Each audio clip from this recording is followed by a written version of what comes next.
All right, welcome back to the Morning News. A big festival coming up at the Britannia Mining Museum, and Kirstin Clausen is with us to talk about that. Nice to see you. Thanks for being here. Thank you. And also artist Mark Mentiply. Did I say that right? Mentiply. Mentiply. There we go. And here's some of your work right in front of you. You're a metal work artist. So we'll talk about that in a second. But first, let's talk about the festival that's coming up. All right. Because it's one of those places that people just sort of get on the highway and they go by and go, oh, yeah, I should go there one time.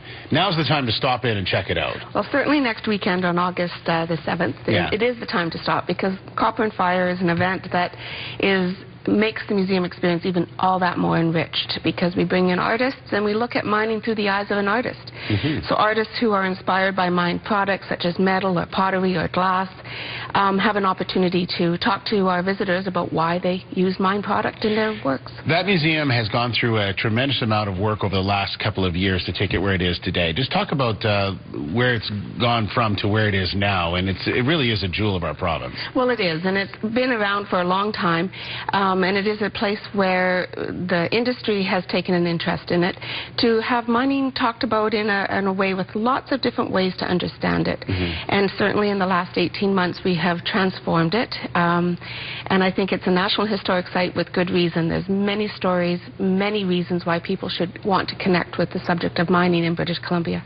Now, Mark, tell us a little bit about your work here, because this is something in front here. You used to be a fisherman, and yes. and then you started sort of gradually moving into working with the metals. So tell us about the transition. Well, I grew up on the Capilano River and was an avid fisherman as a young man, and commercial fished on the coast for 5 years. And through the fishing developed quite an interest in salmon on the Capilano. Sure. And got my welding ticket through special effects in the film business. Interesting. And the combination of metal and loving salmon developed these fish.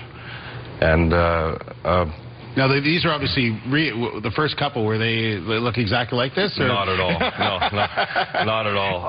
How do you do it? Like, how is it done? So you start with just a plain sheet of metal? Plain sheet. I used to hand cut them. Okay. And then as demand went up, that wasn't as productive. So I have them water jet cut from a real sockeye template, and polish them with a grinder and heat them with oxyacetylene to get the colors. And you've been selling them everywhere. It's been they're very popular. So what kind of people, first of all, how do you get it known that you have these, and what kind of people are buying them? Well, I basically get all my own clients just by walking into their stores. Really? Wow. Yeah, so I'm my own sales guy, and mainly the tourists. I have smaller items for the tourist market and some of the larger items for locals, instead of hauling around a big rock and a heavy Put this item. in your luggage on the way back home? That's right, exactly. That'll add to the weight for sure. So this is just one example, obviously, of what you're going to see next weekend. Absolutely. There is about 15 artists that are bringing their creations, jewelry artists, glass artists, and the key that makes Copper and Fire different is certainly the artists are allowed to sell their work, but we're not putting it as a craft fair. It's not about come and buy art. It's about come and engage with an artist who is inspired by mining and uses a mined product, so that it gives one more way for our visitors to understand why mining is important to them. Aesthetically, art is an easy way to connect with something that maybe you don't understand from a pure technology point of view.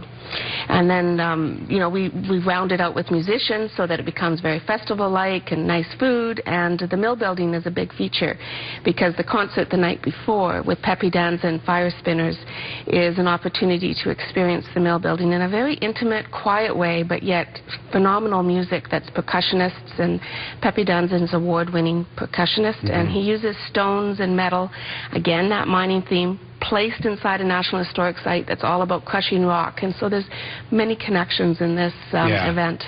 Well, I was mentioning we're going to Whistler next weekend, so we might actually stop by and check a little bit about that. Because, as I said to you at the beginning of this, it's one of those places and I've never stopped. And so I want to stop. You don't know and how many take times I hear that. I know, and it's strange because we just go by. But now I want to stop and I want to learn a little bit more about it and see what it's like inside of there. So let's give people. Is there a website they can go to for details? BritanniaMineMuseum.ca. Okay. And there's all the information is there, and we are blogging about it and social and Twittering. So please, make those connections as well. Our Facebook has some information about it as well. Nice, Mark. How do we get a hold of you if folks are interested? I have a website, GoWestMetalArt.com. GoWestMetalArt.com. All right. Well, congratulations, both of you, and good luck next weekend. And thank you. And thanks for being here. Nice to see you. Pleasure. All right, we're going to take a quick break and come back. Westla has some more small town photos from Telegraph and Beaver Cove after the break. She's also going to announce the winner of this month's small town photo contest. So stay with us.